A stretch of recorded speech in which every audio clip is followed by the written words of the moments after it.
Good afternoon, everybody, and all praise to the Most High, Ahaya, our Creator, Provider, Sustainer, Leader, Teacher, the Ancient of Days, the Lord of Lords, the King of Kings, the Holy One of Israel, the God with us, the one that is coming to earth to live in the flesh of his descendants forevermore.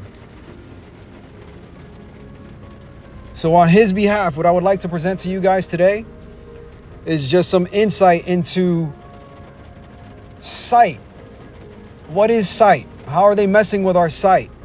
Why are they messing with our eyes and the ways that we perceive things, the way that we perceive our reality around us, right?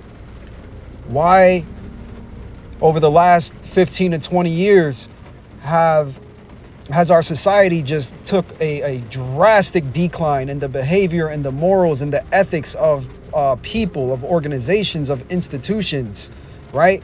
Churches are not what they used to be. People are not what they used to be. Jobs are not what they used to be. The government is not what it used to be. Reality is not what it used to be. And it's all for purpose. It's all falls within the Most High, highest plan. But the powers that be right now, they've taken crafty counsel against Ahaya's hidden ones, and we end up with the iPhone. So how is an iPhone them taking crafty counsel against Yah's hidden ones? Well, you have to think, how do we perceive our reality? How do we think about and accept the things that are presented before our eyes? What even are our eyes? How are they created to receive information, and how do they receive information now? Has anything changed? What are they not telling us? Right? So essentially, your eyes are the window to your soul. But a window, you can look out a window and see what's in front of you and see what's out there, see what's outside. But you can also look inside a window from the outside. Knock, knock, who's there? Right? So if we're looking out into the world to perceive and feel and discern and all those things, the reality around us, you have to sit and think, what is looking from the black mirror, from the window to us, right? And there's just so much about reality that we don't know. The Most High says, my people perish for lack of knowledge, right? While knowledge is our connection to the Creator and a gift from him, it could also mean knowing about certain things in this world, right? So his people perish because they don't understand the world that they live in addition to not having the proper connection to their Creator, to our Creator, right? We're perishing because we continuously go astray from the commandments laid out in Exodus 20 and Exodus 34. Essentially, if the children of the Most High were to put down the idolatry, which comes in all forms and flavors nowadays. Idolatry can be religion, right? They give you a guy to worship. Idolatry can be something that you do consistently every day, whether it be work, right? Whether it be scrolling, doom scrolling on your phones, on every single app that you have. You probably got 20 apps open right now. Right? Idolatry can be a relationship. If you hold that relationship in higher esteem, then you hold the Most High in high esteem. Right? Whatever takes the place of Yah in your heart and you give it that time, attention, passion, that has now become an idol to you. Right? So the graven images or the idols of metal, wood, and stone that the Most High told his children specifically to stay away from was for a purpose. And in this case, I'm specifically talking about the phone right now, but there are plenty of other things, and I've just given you all plenty of examples. But in this case, the phone is meant to fry your pineal gland, to sear your consciousness, to destroy your soul. That is why it's in your hands. That's why they gave it to you. And that's why you can't get away from it. When you leave your house, what's the pat down? Keys, wallet, phone, right? Every 5 or 10 minutes at work, what are you getting yelled at for? Hey, get off your phone, right?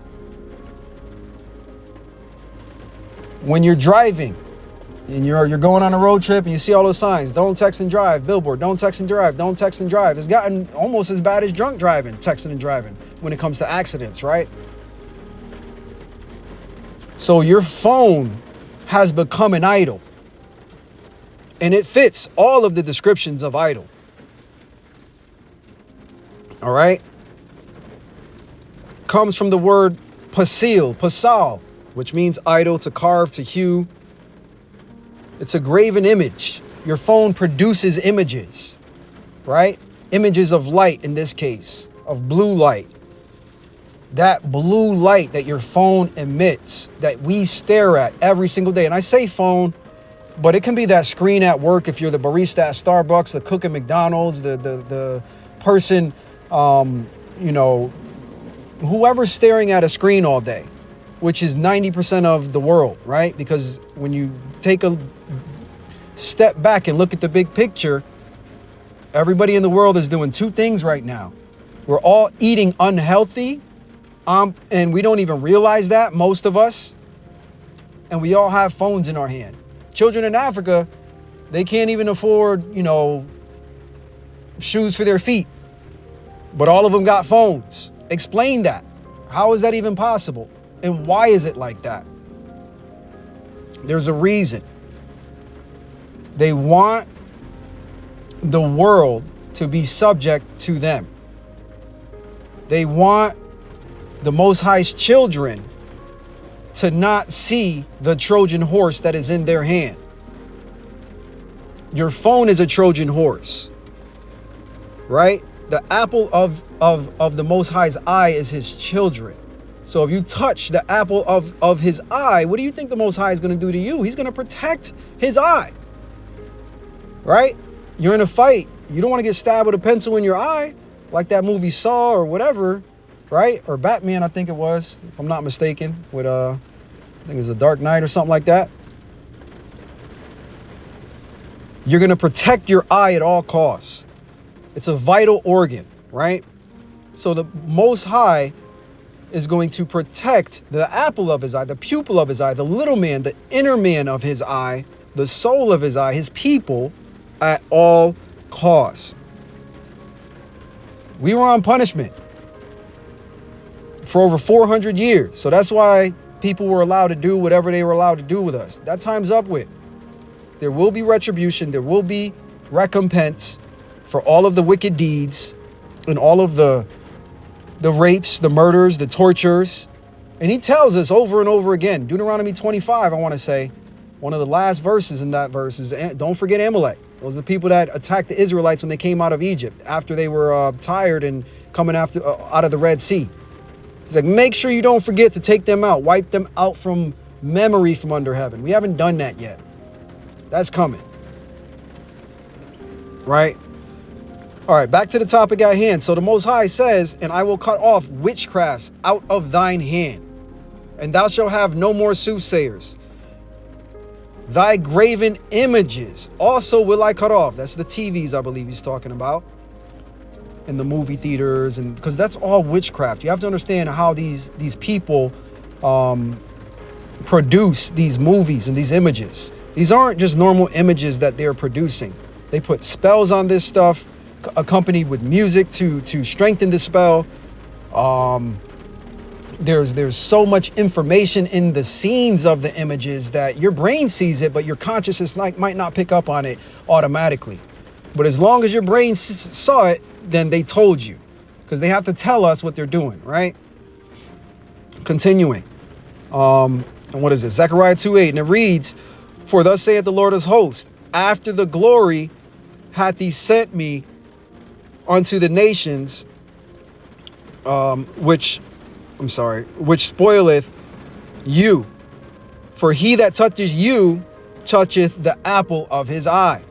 Right? And again, the Most High is not going to let you just continue to destroy the apple of his eye. There will be recompense.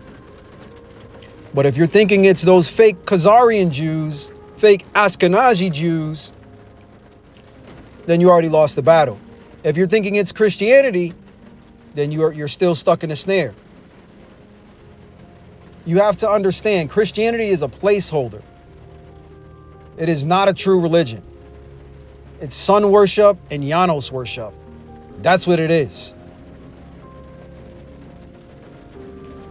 Back to the topic at hand. I'm sorry, I get sidetracked a lot. So light exposure to the eyes. The light exposure from your phone is what is destroying your pineal, right? And we look at our phones, we look at these screens, we look at this stuff all day long without really understanding the consequences, the long-term consequences of having these pulsating lights, visible and invisible, in front of our two natural eyes, if you will, physical eyes, and then your third eye, which is the pineal, which has photoreceptors for dreaming and other things to create images inside of your brain. So when you're messing with the pineal and all that light pollution is going into your eyes, you are inhibiting your pineal gland from producing melatonin. Melatonin is a hormone that you need to fall asleep.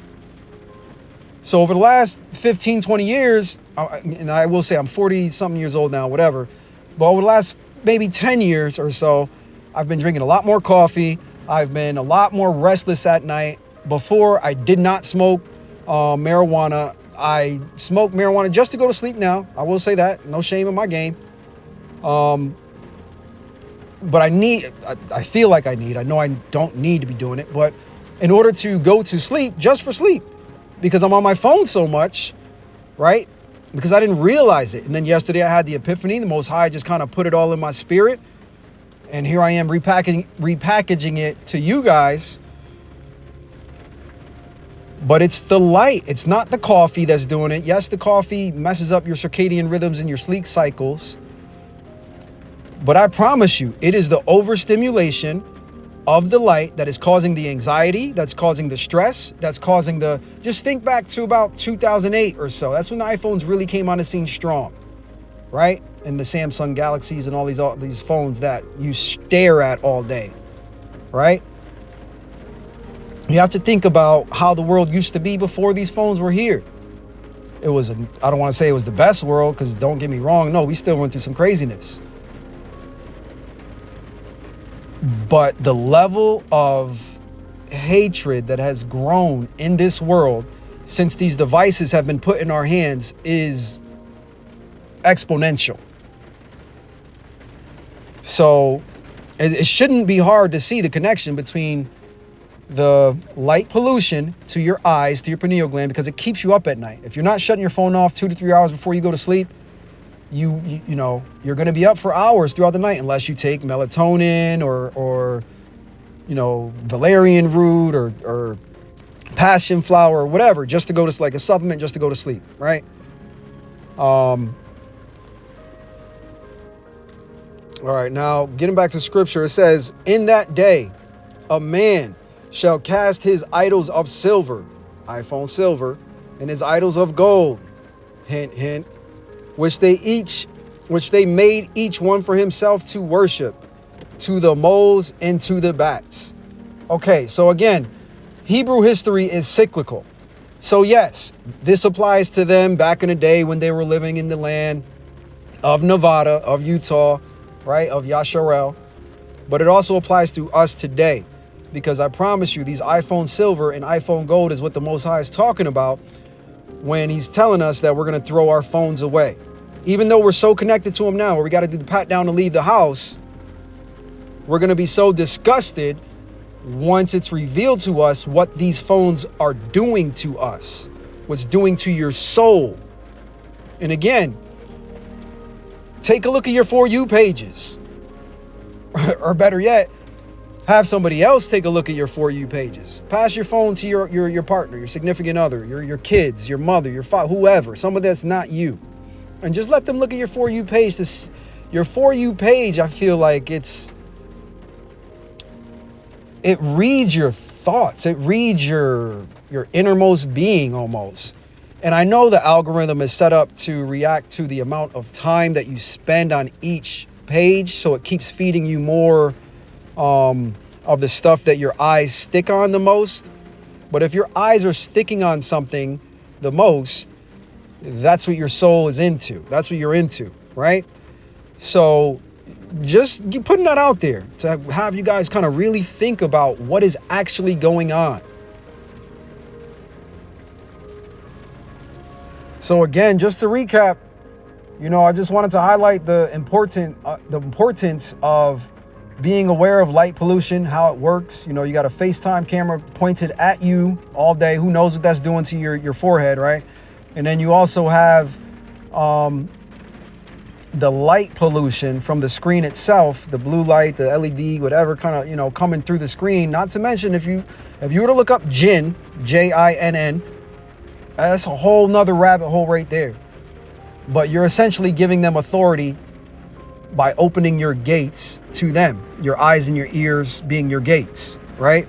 And you get that from Psalms. Psalms, breaks down that metaphor where it explains your eyes and your ear are your gates. So you're literally letting demons in. Like you're welcoming them in with milk and cookies by continuing to go against the commandments of Yah. And it's that simple. Why does he have to take the witchcraft out of our hands? Because we can't do it ourselves. He's going to smite us and heal us in one stroke, as his word says, right? So how do you give us a pow and heal us in one stroke? You got to cut the power. You already know the powers that be. They want to make it seem a certain way, right? Anyways, that's all I got for you guys today. I hope this helps somebody and edifies somebody and helps to, open up someone's eyes. Please share it if it has helped you. I also have a TikTok where I just, kind of post slides, almost kind of like PowerPoint presentations, if you will. Bible is History, all one word. Bible is History 777 on TikTok. And again, there's a lot of similar information, but there are some differences over there just to kind of help wake up the people, feed the sheep, and point everybody to Yah.